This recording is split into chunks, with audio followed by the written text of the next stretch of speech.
The economic activities keep trade and commerce alive all over the world. First chapter OCM. बराबर. In your city or village, a potter, a blacksmith, a weaver, a cobbler gets economic benefits or monetary returns through economic activities. Now, what are economic activities? पहले वो समझना पड़ेगा. बहुत सारे लोग factories में employment लेते हैं. अब ये लोग जो वहां पे काम करने वाले लोग हैं ना, वो सब भी क्या इकोनॉमिक एक्टिविटीज करते हैं. क्यों इकोनॉमिक एक्टिविटीज करते हैं? क्योंकि ये सब पैसा कमाने के लिए वहां पे जॉब करते हैं. तो जो इकोनॉमिक एक्टिविटी जिसके अंदर हमारा ऑब्जेक्टिव, इकोनॉमिक एक्टिविटी किसको बोलेंगे कि वो एक्टिविटी जिसके अंदर हमारा ऑब्जेक्टिव यानी हमारा मकसद, हमारा पर्पस, हमारा गोल पैसा कमाने का हो, उसको अपने क्या बोलेंगे? इकोनॉमिक एक्टिविटीज बोलेंगे. Business is an economic activity, क्योंकि यहाँ पे अपने किसके बारे में बात कर रहे हैं? बिजनेस में सेंटर में क्या होता है? प्रॉफिट. बिजनेस में सेंटर में क्या होता है? Profit.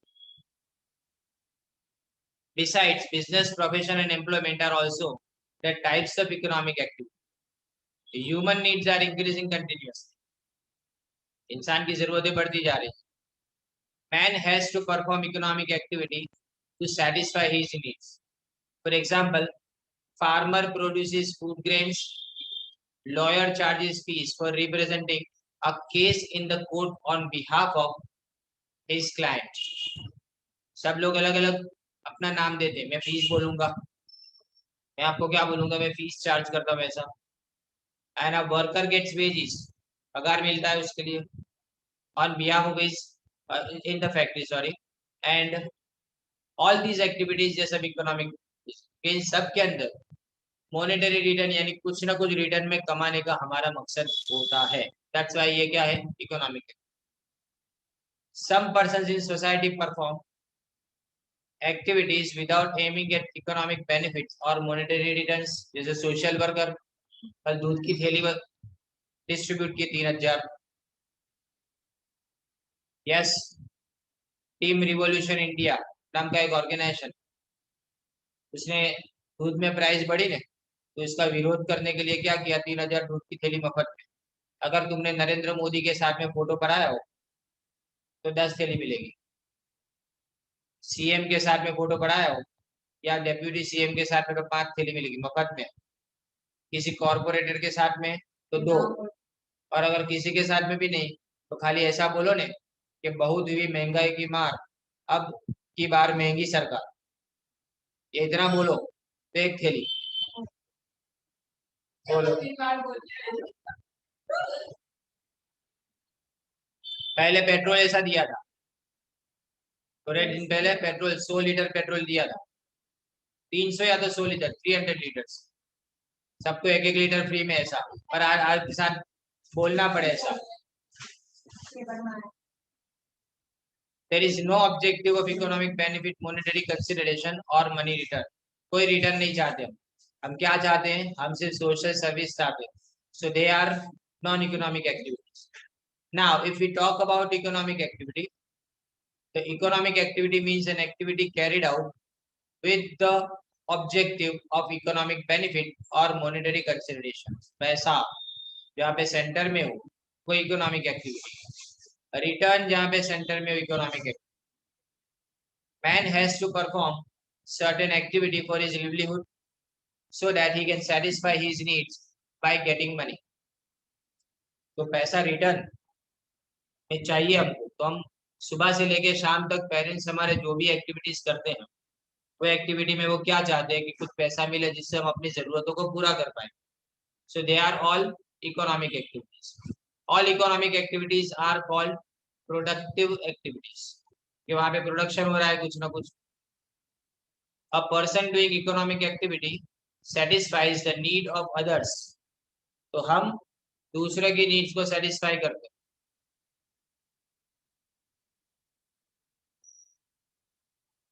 And gets economic benefits for him. For example, a farmer by producing food grains, a weaver by manufacturing clothes, a carpenter by manufacturing furniture. And ये सब लोग जो भी एक्टिविटीज करते हैं उसमें क्या होता है? वो हमारी नीड्स को सेटिस्फाई करते हैं, उसके रिटर्न में हमसे क्या चार्ज करते हैं, पैसे चार्ज करते हैं, राइट, रिटर्न में कुछ चार्ज करेंगे। So they are all economic returns, और ये रिटर्न्स से की जाने वाली सारी एक्टिविटीज क्या बोली जाती है, इकोनॉमिक। आज के जमाने में मैं तो बोलता हूँ कि कोई भी एक्टिविटी नॉन इकोनॉमिक है ही नहीं। सब में कहीं ना कहीं पे मकसद क्या होता है, मॉनेटरी गेन्स का ही होता है। अब से फॉर एग्जांपल अगर हम बात करें किसकी, यहाँ पे इकोनॉमिक एक्टिविटी के बारे में, तो मॉडर्न वर्ल्ड के अंदर जो कुछ भी हो रहा है उसमें आज सुबह से लेकर शाम तक तुम कोई भी एक्टिविटी करो, तुम तो पैसे कमाने नहीं जाते, पर तुमने मास्क पहना है, पैसे से खरीदा गया है। तुमने टेक्स्ट बुक हाथ में रखी है, पैसे से खरीदी गई है। किसी की पुरानी मिली तो उसमें तो पैसे से खरीदी होगी, बराबर है। तो ये सर्कल हमेशा चलता रहता है। Now the next page, non economic activity. मैं इसमें इसलिए इजीली जा रहा हूँ क्योंकि इकोनॉमिक्स में ये सेम चीज हमने सीख। The objective of non economic activities is neither monetary returns nor economic gains. Some persons in society perform activities without the objective of monetary consideration or economic gains. For example, social service carried out by social worker. अभी nursing activity घर के अंदर बच्चों के लिए करे, या तो अपने पेरेंट्स के लिए कोई नर्स घर में कोई फैसिलिटी देती है, तो वो नॉन इकोनॉमिक है, क्योंकि यहाँ पे उसका कोई एक्सपेक्टेशन नहीं है कि I want some return, right. Then working of volunteer propagating, यानी प्रचार करना जिसको बोलते हैं ना, the unity of community. Volunteer working in relief camp where the people are affected by natural calamities like earthquake, tsunami. अब सुनामी कब आया था, 2006 या तो 8 में, बराबर, बहुत ज्यादा तबाही हुई। Tsunami is caused by earthquake in oceans, sea ने, चलो सी ओशन, फर्क क्या है, अरेबियन सी और इंडियन ओशन। ओशन का एक हिस्सा होता है सी, पैसिफिक ओशन, आर्कटिक ओशन, और जहां पे पानी है ना डिफरेंट हो ने, वहां पे ओशन भी डिफरेंट हो जाता है। एक जगह है दुनिया में ऐसी कि जहां पे ठंडा और गर्म पानी दोनों मिलते हैं। ठंडा पानी नॉर्दर्न साइड से आता है और गर्म पानी सदर्न साइड से आता है, दोनों मिलते हैं ना, वही अल नीनो करंट बनाते हैं।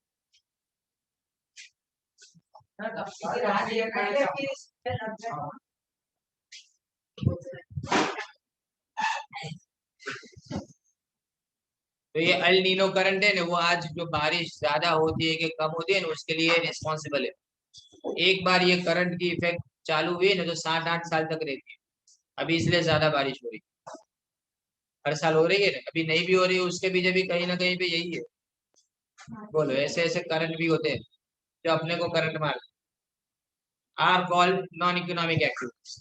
The motivating factors for these activities are services to country, देश प्रेम, देश की सेवा करनी है मुझे, services to society, समाज सेवा करनी है मुझे, and feeling of all these brings changes in the life of a person. इन सब के लिए, इन सब के कारण हमारी जिंदगी में चेंजेस आते हैं, राइट। चेंजेस किस लिए आते हैं, बिकॉज वी नो दैट के हम जानते हैं कि अगर ये सर्विस कोई वॉलंटरीली नहीं करेगा तो कोई भी दूसरा करने वाला नहीं है, पैसा खर्च करना पड़ेगा उसके लिए। जैसे अभी कोरोना जब स्टार्ट हुआ था लास्ट ईयर, तो बहुत सारे लोग क्या किचन चलाते थे, बड़ा किचन, जो गरीबों को खाना डिस्ट्रीब्यूट करने के लिए जाते थे कॉलोनीज, उनकी कॉलोनीज के अंदर। तो ये सब सोशल सर्विस है, इसके अंदर उनका कोई मकसद नहीं होता अलग से। रमजान के अंदर अपने जो भी किट बना के देते हैं, उसमें भी क्या मकसद कोई ऐसा नहीं होता कि हम रिटर्न कोई पाएंगे। तो ये सारी एक्टिविटीज अपने क्या बोलते हैं, उसको economic activity, non economic activities बोलते हैं। Okay, now point of difference याद रखना कि यहाँ पे आपको मैंने जब भी डिफरेंस बिटवीन आप एग्जामिनेशन के अंदर लिखो ने, तो you must write point of difference, जो पहला लिखा है ना, वो जो पहला लिखा है वो आपको लिखना पड़ेगा। तो ऑब्जेक्टिव क्या है, इकोनॉमिक एक्टिविटी का ऑब्जेक्टिव है motive is to get economic benefit. हमारा मकसद क्या, हम इकोनॉमिक बेनिफिट चाहते हैं। नॉन इकोनॉमिक एक्टिविटी, तो motive is social service, human service और service to country. Non economic activity में क्या है, हम पैसा नहीं कमाना चाहते, हम क्या चाहते हैं, सिर्फ सर्व करना चाहते हैं, without any return, without expectation of any return. Now expectation, so यहाँ पे इकोनॉमिक एक्टिविटी में आप प्रॉफिट कमाना चाहोगे, या सैलरी, या फीस, या तो मैक्सिमाइजेशन ऑफ वेल्थ, या तो अपनी वेल्थ को बढ़ाना चाहेंगे। जबकि हम अगर नॉन इकोनॉमिक एक्टिविटी के बारे में बात करें, तो यहाँ पे सर्विस क्या है, हम सर्विस देना चाहते हैं कंट्री को या तो सोसाइटी को। अब टाइप, इकोनॉमिक एक्टिविटी को अगर हम क्लासिफाई करें तो 3 डिफरेंट काइंड्स के अंदर हम उसको क्लासिफाई कर सकते हैं। The first and the foremost is the business, and we are not going to talk about more in case of profession and employment, because we know that कि हमारा मेन मकसद ये नहीं है कि हम प्रोफेशन करें या तो बिजनेस, सॉरी, एम्प्लॉयमेंट के लिए। हम यहाँ पे किसका मैनेजमेंट सीखेंगे, बिजनेस का मैनेजमेंट। तो अभी तुम सिर्फ बिजनेस के बारे में सीखोगे। In this chapter you will learn about profession and employment, but बस यहाँ तक ही है। इसके बाद कभी भी एम्प्लॉयमेंट के बारे में कुछ नहीं आएगा, इसके बाद कभी भी प्रोफेशन के बारे में कुछ नहीं आएगा। Will be taught only about one thing and that is business।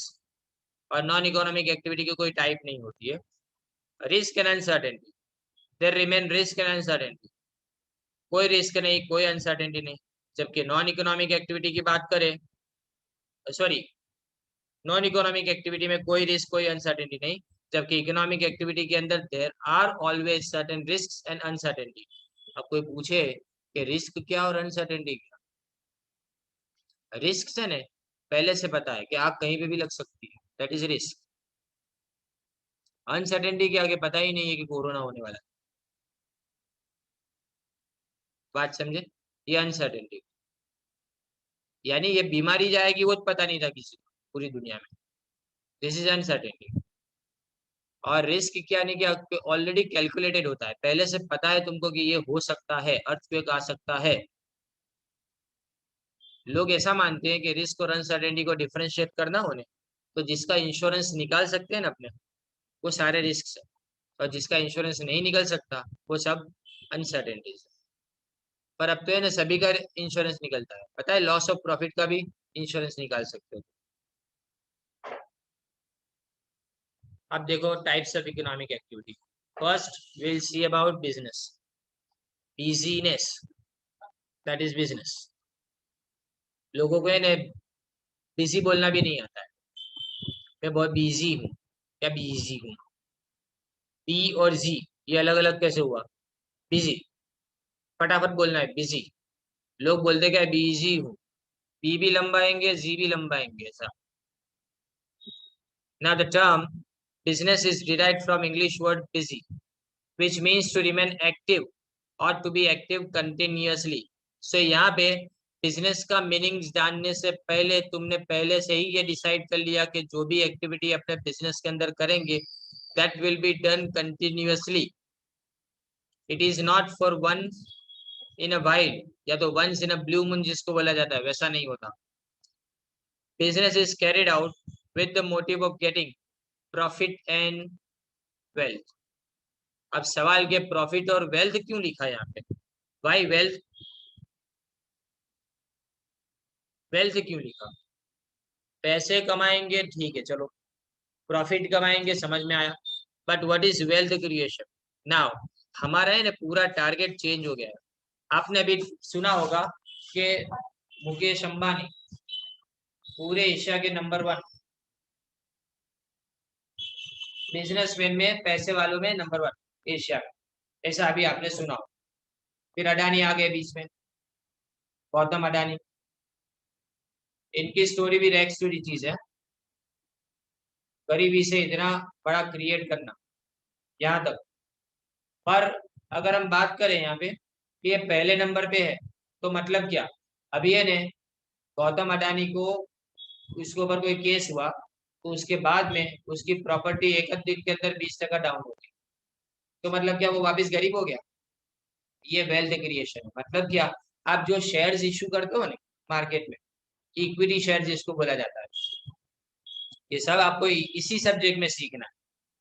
तो इक्विटी शेयर जो है ना, वो आप इशू करते हो, वो 10 रुपए का एक होता है नॉर्मल। अब उस शेयर की प्राइस जितनी जितनी बढ़ती है ना, उसके साथ में अपनी वेल्थ बढ़ती है। यानी मेरे पास अगर 10,000 शेयर है, मैंने 1 लाख में खरीदे थे, एक 10 रुपए का है, 10,000 शेयर है, मैंने कितने में खरीदा था? टोटल 1 लाख रुपए में इसको खरीदा था। नाउ अब उस शेयर की प्राइस 10 रुपए से बढ़ते बढ़ते बढ़ते 1,200 रुपये हो गई। तो अब मेरी वेल्थ कितनी इंक्रीज हो गई सोचो। सीधे 10,000 को इंटू 1,200 कर दो, 12 करोड़ है ना। उतना जो होता है कि 1,20,00,000, देख लो कैलकुलेशन में मैं इतना पक्का नहीं हूँ। तो ये इतनी वैल्यू हो गई, मतलब ये वैल्यू हुई, तो इसका मतलब थोड़ा कि मेरे हाथ में पैसे आ गए। समझो बात मेरी, बराबर ध्यान से समझो। मेरी वेल्थ इंक्रीज होना इसका मतलब ये नहीं कि मेरे पास इतने पैसे हैं, मेरे पास इतनी वैल्यू की प्रॉपर्टीज है, मेरे पास इतनी वैल्यू की क्या है, प्रॉपर्टी है।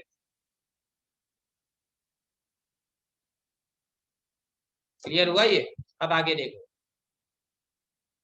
तो यहाँ पे हमारे दो ऑब्जेक्टिव, प्रॉफिट कमाने का वो तो समझ में आता है कि बिजनेस हमेशा प्रॉफिट के लिए कमाया जाता है। पहले दिन यहाँ पे मैं सुन रहा था, सर आपको पूछ रहे थे कि व्हाट इज प्रॉफिट, तो किसी ने जवाब दिया था कि जब सेलिंग प्राइस ज्यादा हो, किससे, कॉस्ट प्राइस से, बराबर नहीं, तो इसको अपने प्रॉफिट बोलते हैं। The concept of business is related with profit motive. लेकिन जरूरी थोड़ा है कि लॉस नहीं हो सकता, लॉस भी तो हो सकता है। Sometimes loss is incurred in business even though it is an economic activity. अब मैं आपको एक एग्जांपल से समझाता हूँ। रोज सुबह मकसद क्या है वो इम्पोर्टेंट रखो। शाम को तुमने कैलकुलेट किया कि आज 10,000 की इनकम हुई, लेकिन लाइट बिल ये वो पगार वगार सब काट लो, तो उसके बाद में 12,000 तो अपने चले गए, तो मतलब 2,000 का नुकसान किया आज के दिन में हमने, बराबर। तो क्या ये बिजनेस हुआ कि नहीं हुआ, सवाल ये है। अभी तला बोल रहा है कि ये बिजनेस नहीं हुआ। तो आपके सवाल का जवाब, आपके कंफ्यूजन को रिलीव करता हूँ। जब दुकान मैंने खोली थी सुबह में, या मैंने अपनी ऑफिस खोली थी, तो क्या मैंने सोच लिया था कि आज तो मैं 2,000 का लॉस करके निकलूंगा? नेवर ने। कभी ऐसा सोचते हैं? राइट ने। हम ऐसा सोचेंगे आज 2-3 हजार अपने गवाएंगे नहीं, तब तक अपने आज दुकान से बाहर नहीं निकलेंगे।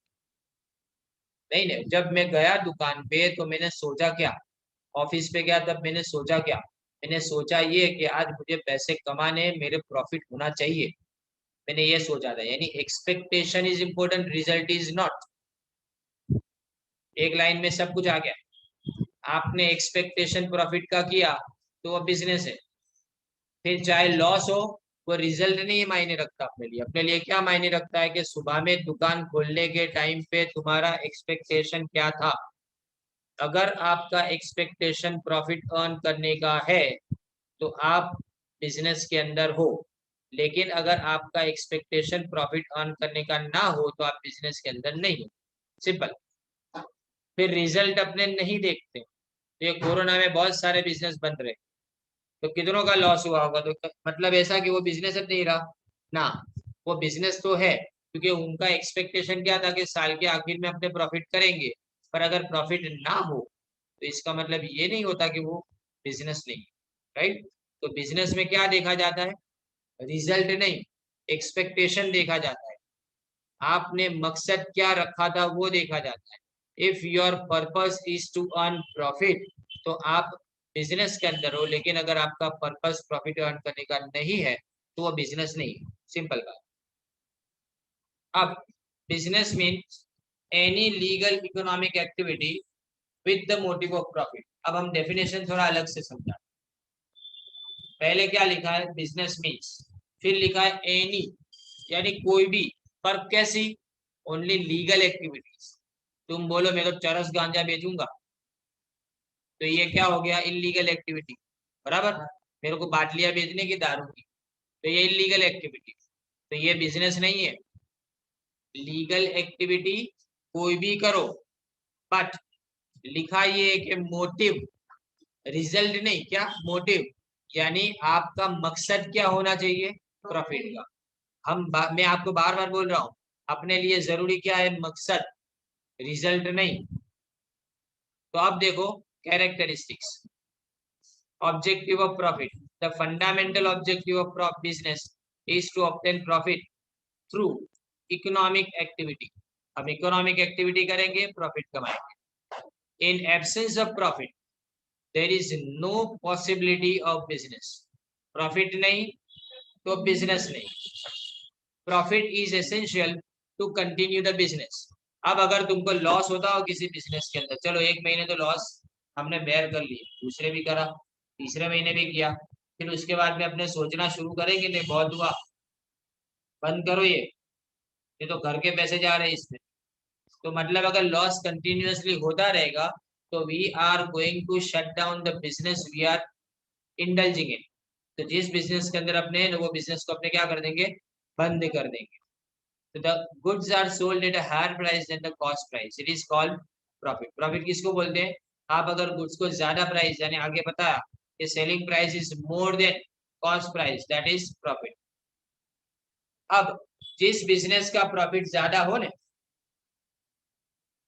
जिस बिजनेस का प्रॉफिट ज्यादा हो वो ज्यादा एफिशिएंट माना जाता है, और जिस बिजनेस का प्रॉफिट कम हो उसको अपने क्या मानते हैं, कम प्रॉफिटेबल या तो कम एफिशिएंट मानते. तो यहाँ पे साबित ये हुआ कि जो प्रॉफिट है ना, that is the barometer for the efficiency and success of business. यानी बिजनेस कितना सक्सेसफुल है और कितना एफिशिएंट है. अगर वो समझना है तो आपको क्या समझना पड़ेगा, इसके बारे में, प्रॉफिट के बारे में समझना पड़ेगा. प्रॉफिट जितना ज्यादा उतना प्रॉफिट ज्यादा एफिशिएंट, तो इसको बैरोमीटर माना जाता है. तो ये स्टेटमेंट आपको 2 मार्क के लिए पूछ सकते हैं. विच स्टेटमेंट के profit is the barometer of business explain.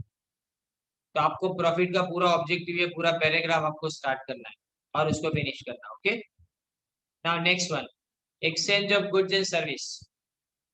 अब पहले अपने ऐसा मानते थे कि ओनली गुड्स. ये किसने बोला था? Alfred Marshall, Adam Smith. इन दोनों के मुताबिक खाली गुड्स एक्सचेंज हो सकते हैं.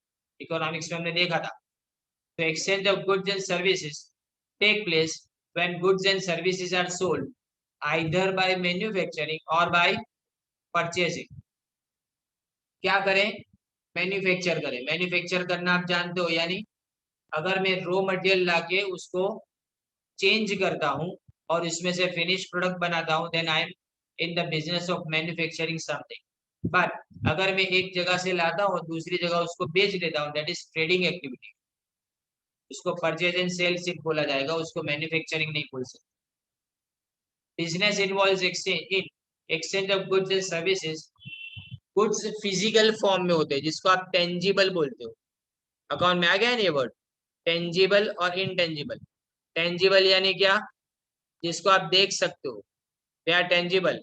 मशीन टेंजिबल इसी तरह से गोपाल वेफर का पैकेट टेंजिबल है ना, बहुत बिकता है वो. गोपाल भैया बहुत पॉपुलर है. हाँ वो भी है. एंड सर्विस क्या है? इनविजिबल है. सर्विस इनविजिबल है. अभी सर्विस को विजिबल बना रहे हैं हम. अभी जो रिकॉर्डिंग चालू किया है ना वो. Now onwards every day I will record each of my lecture and मैं उसको YouTube पे पोस्ट करूंगा. लिंक आपको अलग से ग्रुप में मैं पोस्ट कर दूंगा. Any time you can watch. जितनी बार देखना हो, ना समझ में आए आप कर सकते हो. Each and every video will be posted on YouTube now onwards. आज से मैंने शुरू किया ये. मैं लिंक भेज दूंगा. बराबर. So the exchange of goods and services, इसमें सर्विस क्या है? इनविजिबल है. अभी जो मैं आपको पढ़ा रहा हूँ वो इनविजिबल सर्विस दिख नहीं रही है, बट मैं उसको टेंजिबल बना रहा हूँ. कैसे? उसका वीडियो बना के. सिंपल. इनविजिबल सर्विस को टेंजिबल बना रहे हैं. ऐसे ही अपने देखे, मूवी देखने जाते हैं तो मूवी अच्छी लगी कि बुरी लगी, पैसे तो देने पड़ेंगे. बाहर निकल के पैसे गए ऐसा बोलते अपने, आओ बेकार है, 4 दिन को फोन भी कर देंगे, ग्रुप में मैसेज देखियो मत, बंगार मूवी है ऐसा. और intangible form are exchange. For example, a company manufacturing electric equipments exchange is physical goods, while a company providing electric service, exchange is service. यानी क्या बताया, कंपनी जो इलेक्ट्रिक इक्विपमेंट बनाती है वो फिजिकल गुड्स को एक्सचेंज करेगी, और कंपनी जो इलेक्ट्रिक सर्विस प्रोवाइड करती है वो सर्विस, यानी आपके घर में जो इलेक्ट्रिसिटी आती है उसका जो बिल भरते हो वो सर्विस के लिए आप बिल भरते हो, वो सर्विस है, राइट। लेकिन जो इलेक्ट्रिसिटी को मैन्युफैक्चर कर, यानी ये बटन बनाने वाली कंपनी, स्विच के बटन बनाने वाली कंपनी, ये सब क्या है, ये आपको टेंजिबल फॉर्म के अंदर प्रोवाइड करती है। Now the next one is risk and uncertainty. देखो मैं आगे भी समझा चुका रिस्क और अनसर्टेनिटी क्या है। बिजनेस में रिस्क सबसे ज्यादा है। एक एग्जांपल देता हूँ कि अगर आप किसी जगह पे नौकरी करते हो, पूरी बिल्डिंग जल गई, तो क्या ओनर आपसे पैसे मांगेगा? यानी जीरो रिस्क, मतलब के एम्प्लॉयमेंट के अंदर रिस्क बहुत ही कम है। चार्टर अकाउंटेंट की ऑफिस है, जल गई, तो चार्टर अकाउंटेंट घर से बैठ के भी काम करेगा, रिस्क कम हो गया ना। पर जो मैन्युफैक्चरिंग बिजनेस हो, उस बिजनेस में आग लगी, मशीन सब जल गए, तो जब तक नए मशीन्स नहीं आएंगे उसका खर्चा हम उठाएंगे नहीं, और जब तक उस मकान को बराबर से अपने रिपेयर नहीं करवा देंगे तब तक we are not able to produce anything. तो दैट मीन्स के सबसे ज्यादा रिस्क किसके अंदर इन्वॉल्व है? Not in employment, not in profession, but in business, business के अंदर है। तो बिजनेस में कौन कौन से रिस्क होते हैं? पहले तो फायर, दूसरा उसके बाद में आता है एक्सीडेंट, फिर स्ट्राइक ऑफ एम्प्लॉइज, फिर रायट्स, पत्थर मारे होते थे पहले, तुम तो बेचारे बच्चे थे, पता नहीं है तुमको। फिर रॉबरी, लूटपाट, फिर थेफ्ट, चोरी करना। रॉबरी और थेफ्ट में क्या फर्क है? चलो,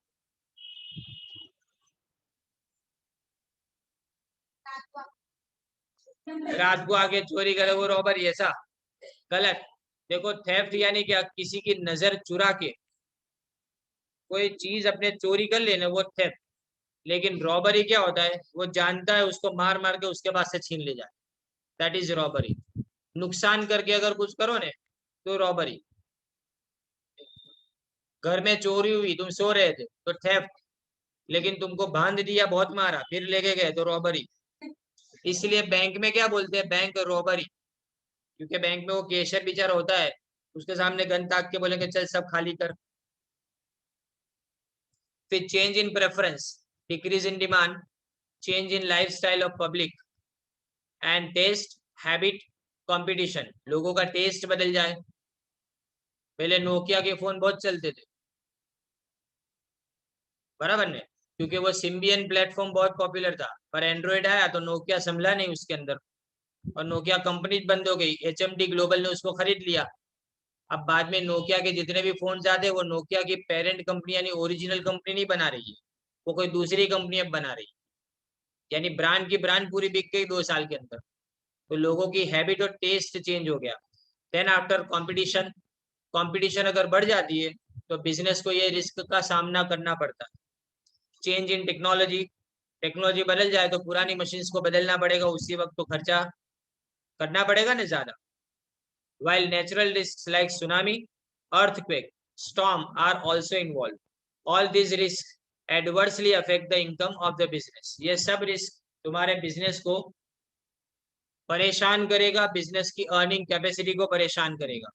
एंड दैट्स वाई हम भले प्रॉफिट के मोटिव से आगे बढ़ रहे हो, लेकिन कभी कभी इस रिस्क के कारण हमको लॉस भी हो जाता है। Now the next one, creation of utility. कितनी तरह की यूटिलिटी होती है, कौन बताएगा? चलो, आउट ऑफ यू, अलग अलग यूटिलिटीज। यूटिलिटी मतलब क्या? यूजफुलनेस। पर यूजफुलनेस क्या होती है पता है? सब्जेक्टिव भी होती है और ऑब्जेक्टिव भी होती है।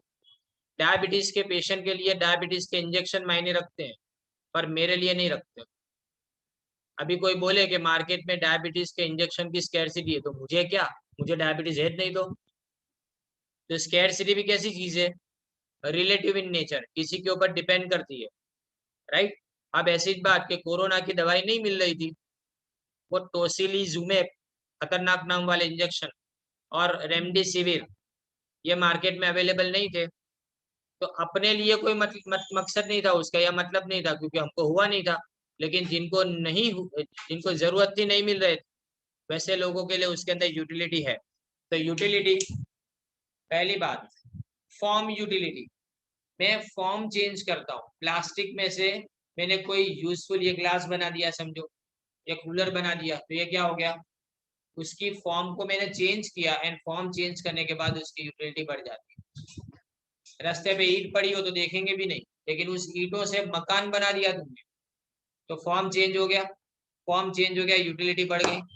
सिमिलरली लकड़े में से हमने क्या किया, फर्नीचर बना दिया, तो ये भी फॉर्म यूटिलिटी चेंज हो गई। फिर आता है प्लेस यूटिलिटी। नदी के किनारे बहुत सारी सैंड यानी रेत पड़ी हुई है, उसको कंस्ट्रक्शन की साइट पे लेके आते हो, कंस्ट्रक्शन की साइट पे लेके आते हो तो क्या होगा, उसकी यूटिलिटी इंक्रीज। वहां पे कोई काम की नहीं है, यहाँ काम की है। राजस्थान का पूरा रन पड़ा हुआ है, इसमें से रेत उठा उठा के, याद रखो उससे बनाओ ने तुम मकान, वो ज्यादा अच्छे बनते हैं। रन की रेत से बनाओ, ज्यादा अच्छे बनते हैं। और अगर नदी की रेत से बनाओ तो पर वो रन की रेत को नहीं लेके आए, वजन कम हो जाता है ट्रांसपोर्टेशन, और दूर पड़े इसलिए भी नहीं लेके आते। बाकी राजस्थान में तो वही चलता होगा ना, वहां नदियां नहीं है तो ज्यादा। और टाइम यूटिलिटी, अभी कोई पूछे कि स्वेटर मेरे को चाहिए, तो उसके सामने देखा करेंगे पागल हो गया ये आदमी, इतनी गर्मी में स्वेटर चाहिए इसको। लेकिन अगर कोई जनवरी में स्वेटर की बात करेगा तो सेंसिबल लगेगा ना। एक ही चीज है, चीज वही की वही रही, स्वेटर है, लेकिन अभी उसकी यूटिलिटी जीरो, लेकिन जनवरी में उसकी यूटिलिटी इंक्रीज। तो मतलब टाइम अगर चेंज होगा तो यूटिलिटी भी क्या हो जाएगी, चेंज हो जाएगी। When raw material is converted into consumable goods, तो फॉर्म यूटिलिटी, जब एक जगह से दूसरी जगह पे अपने लेके आते हैं गुड्स को तो प्लेस यूटिलिटी, और जब गुड्स को अपने स्टोर करते हैं और जब जरूरत हो तभी उसको निकालते हैं, तो ये क्या हो गई, टाइम यूटिलिटी हो गई। अभी प्रोडक्शन चल रहा है फुल फ्लेज पे, फुल फ्लेज पे प्रोडक्शन चल रहा है, किसका, स्वेटर्स का, क्योंकि 2 महीने बाद सीजन चालू हो जाएगी। क्योंकि जो ट्रेडर्स है ना वो डिमांड करेंगे पहले, फिर कस्टमर डिमांड करेंगे। ट्रेडर 1 महीने पहले माल ला के रख देते, फिर उसके बाद में असली डिमांड शुरू होती है जो कस्टमर की तरफ से। 2-3 महीने की सीजन, लेकिन प्रोडक्शन पूरे साल होता है, तो ये गुड्स को स्टोर करना पड़ेगा ना, तो स्टोरेज फैसिलिटी आपकी टाइम यूटिलिटी को इंक्रीज करता है, राइट। अब आता है कंटिन्यूएंस ऑफ एक्टिविटी। अभी हमारे लिए ने शूज लेके आया बहुत अच्छे, मैंने वो शूज को देखा, बोला कौन सा नंबर है शूज का, बोला 9 नंबर, बोला मेरा भी वही नंबर है, मुझे शूज दे दे, तो बाद में लेके आना। तो मैंने पूछा कितने का है, तो उसने 500 में खरीदा था, उसको थोड़ी लालच आई, तो उसने बोला 700 के। जब पसंद आ गए, मैंने ज्यादा मगजमारी नहीं की, मैंने 700 में शूज खरीद लिए। अब 700 में शूज खरीद लिए तो वो खुश हो गया, दलाल को बोल रहा है कि भाई आज मैंने बिजनेस किया, 500 की चीज को 700 में बेचा, 200 रुपये मुझे एक्स्ट्रा मिले, प्रॉफिट हुआ। पर ये बिजनेस नहीं है, बिकॉज ये once in a life time ये करेगा। बात समझे, कंटिन्यूटी होनी चाहिए। अब कंटिन्यूटी का मतलब ये नहीं कि हर घंटे एक एक चीज बिकनी चाहिए, या हर रोज एक एक चीज बिकनी चाहिए। ये पानी गेट पे जो कपड़े की बिजनेस करने वाले दुकानदार है ना, हफ्ते हफ्ते भर ग्राहक नहीं आते कोई भी, तो क्या वो बिजनेस नहीं करते ना, वो बिजनेस करते हैं। क्यों बिजनेस करते हैं, कि उनका मकसद ये है तो बिजनेस को कंटिन्यू रखते हैं। दूसरी बात, ये जुमा के दिन जो मार्केट फतेहपुरा के पास लगता है, उसको शुक्र वाली बाजार बोलते हैं ये लोग। ऐसा एलिस ब्रिज के पास अहमदाबाद में बुधवार को बाजार लगता है, गोवा में सैटरडे को ऐसा बाजार होता है। तो हफ्ते में सिर्फ एक दिन वो लोग बिजनेस करते हैं, बाकी दिन नहीं करते, तो क्या वो बिजनेस नहीं है? यस, वो भी बिजनेस है, क्योंकि वो भी कंटिन्यूटी एवरी सैटरडे। अभी सोचो कि उत्तरायण की जो फेस्टिवल सीजन आती है, तभी पतंग और दोरे बेचने वाले होते हैं, उसके अलावा तो पूरे साल दिखते नहीं है। तो साल में सिर्फ 2 महीने या 1 महीने बिजनेस करेंगे ये लोग, तो क्या वो बिजनेस नहीं है? ये भी बिजनेस है, क्योंकि कंटिन्यूटी है ना, हर साल की कंटिन्यूटी देखी जाए। कंटिन्यूटी का मतलब ये नहीं होता कि रोज करना चाहिए, कंटिन्यूटी का मतलब ये होता है कि रोज ना भी अगर उस बिजनेस को रिपीट करो ना तुम, तो भी रिपीट करने का तुम्हारा इंटेंशन होना चाहिए। फिर अमान ने सोच लिया कि अभी 500 के शूज मैंने 700 में बेचे, तो अच्छा खासा प्रॉफिट वाला बिजनेस है, चलो ये दुकान चालू कर दूं, तो फिर वो बिजनेस हो गया, क्योंकि यहाँ कंटिन्यूटी उसको मिल जाती है। So continuity is important thing for business. Transactions are carried out regularly and continuously in business. तो बिजनेस ऑनगोइंग यानी चलने वाली monetary activity. A businessman does the activity of purchase and sale continuously with the objective of profit. If the trader or producer constructs a building for his residence and later on sells it and earns profit, it is not a business because the activity of purchase and sale of building is not a regular or continuous activity for him. ये continuous activity नहीं, regular activity नहीं। एक बार अगर खरीदे बेचे तो, और building को अगर मैं बेच देता हूँ तो वो मेरे लिए, लेकिन अगर मैं कॉन्ट्रैक्टर हूँ, तो मेरा काम ही बिल्डिंग बना के बेचने का है, तो वो मेरा बिजनेस हो गया। बात समझ गए? अब requirement of money. Money is required from the beginning to the end of a business. शुरू से लेके आखिर तक हर बार पैसे की जरूरत पड़ती है। देखो पैसे कब चाहिए, ध्यान दे। When you want to establish a business, when you want to establish a business you need money. When you want to expand the business you need money. when you want to diversify the business, diversify का मतलब जो चीज बना रहा था उससे अलग कोई दूसरी चीज भी मैं बनाना चाहता हूँ, तो वो डाइवर्सिफाई करने के लिए when I want to purchase another business तो भी मुझे पैसे की जरूरत पड़ेगी। तो बिजनेस में एवरी टाइम मुझे पैसे की जरूरत पड़ती है। तो रॉ मटेरियल परचेज करने से लेके फिनिश गुड्स को बेचने तक हर जगह पे पैसे की जरूरत पड़ती है। That's why requirement of money is important here. And the final one is economic activity. Business is a part of economic activity undertaken with the motive of making profit through earnings. पैसा कमाने के लिए ये business की activity की जाती है। अगर पैसा नहीं तो बिजनेस नहीं। इसीलिए यहाँ पे प्रॉफिट का अगर मकसद ना हो तो वो बिजनेस है ही नहीं। तो इसको क्या बोलते हैं अपने इकोनॉमिक एक्टिविटी, क्योंकि यहाँ पे भी हमारा मकसद क्या है, to earn something in return. तो इसीलिए यहाँ पे इसको भी इकोनॉमिक एक्टिविटी मानेंगे। 7 चीजें हमने की, रैपिड रिवाइज करा दे। देखो 7 डिफरेंट थिंग्स। फर्स्ट थिंग, पहला क्या लिखा है, प्रॉफिट मोटिव यानी ऑब्जेक्टिव प्रॉफिट का है। इकोनॉमिक एक्टिविटी में हमारे लिए सबसे जरूरी बात क्या है, प्रॉफिट कमाना। प्रॉफिट का ऑब्जेक्टिव होना चाहिए। प्रॉफिट ज्यादा, business is successful and efficient, ये माना जाता है। फिर exchange of goods and services, goods are visible and tangible, जबकि services are invisible and intangible. तो गुड्स एंड सर्विस दोनों ही इसके अंदर ट्रेड किए जा सकते हैं, तो मैन्युफैक्चर किए जा सकते हैं। Third one is risk and uncertain, risk का रिवॉर्डेड प्रॉफिट है, मान and fire, accident, strike, riot, robbery, theft, change in preference, decrease in demand and change in lifestyle, ये सब तुम्हारे रिस्क। ये सारे रिस्क को सामने रखते हुए हम बिजनेस को चलाते हैं और इस रिस्क को बेयर करते हैं, और कई बार इस रिस्क के कारण हमको लॉस भी हो सकता है। फिर क्रिएशन ऑफ यूटिलिटी, 3 यूटिलिटी के बारे में देखा। एक फॉर्म यूटिलिटी जिसमें चीजों को बदलना, प्लेस यूटिलिटी जगह बदलना, टाइम यूटिलिटी यानी स्टोर करना, राइट, और कंटिन्यूएंस ऑफ एक्टिविटी, कंटिन्यूअसली ये सारी एक्टिविटीज होनी चाहिए। If the activity does not continue that is not business. And requirement of money, पैसे चाहिए हमको बिजनेस करने के लिए एवरी नाउ एंड देन, यानी फ्रॉम कहाँ से शुरुआत करें, अपने बिजनेस के एस्टेब्लिशमेंट से लेके बिजनेस के बंद होने तक हर वक्त हमको पैसे की जरूरत पड़ती है। एंड इकोनॉमिक एक्टिविटी इसलिए क्योंकि यहाँ पे भी रिटर्न का कोई ना कोई मोटिव है, दैट्स व्हाई इसको अपने क्या बोलते हैं, इकोनॉमिक एक्टिविटी बोलते हैं।